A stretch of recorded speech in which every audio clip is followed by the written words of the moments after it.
পোলাও তো সবাই রান্না করে, কিন্তু পোলাওটা রান্না করা একদম ঝরঝরা পারফেক্ট পোলাও কয়জন রান্না করতে পারে দেখেছেন? পোলাওটা একদম একটার গায়ে একটা লাগবে না, এরকম করে পোলাও রান্না করতে হয়। পোলাওটা যদি আপনার পানির মেজারমেন্টটা ঠিক থাকে তাহলে আপনার পোলাও পারফেক্ট হবে। যেমন আপনি 1 কেজি চাল নিয়েছেন, 2 কেজি পানি দিবেন। আর যারা নতুন পোলাও করছেন তাদের জন্য বলছি, তারা হলো আপনার যেই মানে পোলাওটা যেই পাত্র দিয়ে মেপে নেবেন সেই পাত্রে ডাবল পানি দিয়ে দেবেন পুরান চালের ক্ষেত্রে। আর নতুন চাল যদি হয় তাহলে একটু কম বেশি করবেন। আর পোলাওতে আমি ঘি দিয়ে দিচ্ছি, ঘিটা দিলে ফ্লেভারটা অনেক সুন্দর আসে।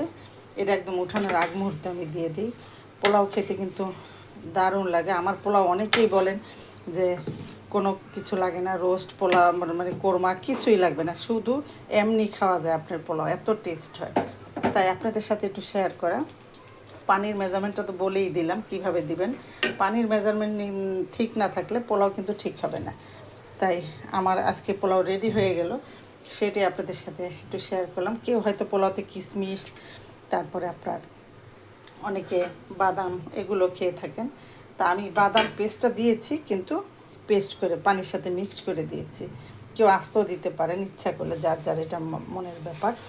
আর পারফেক্ট পোলাও করতে লবণটা ঠিক থাকতে হবে, আর তেলের পরিমাণটাও ঠিক থাকতে হবে। আমার পোলাওটা বেশি মানে একদম ঝরঝরা হবে, কিন্তু আপনার তেলের পরিমাণ খুবই কম থাকবে। তাই এভাবে করে খাবেন অবশ্যই। আবার নতুন কোনো ভিডিও নিয়ে আপনাদের মাঝে আসবো। আজকে এই পর্যন্ত। আসসালামু আলাইকুম।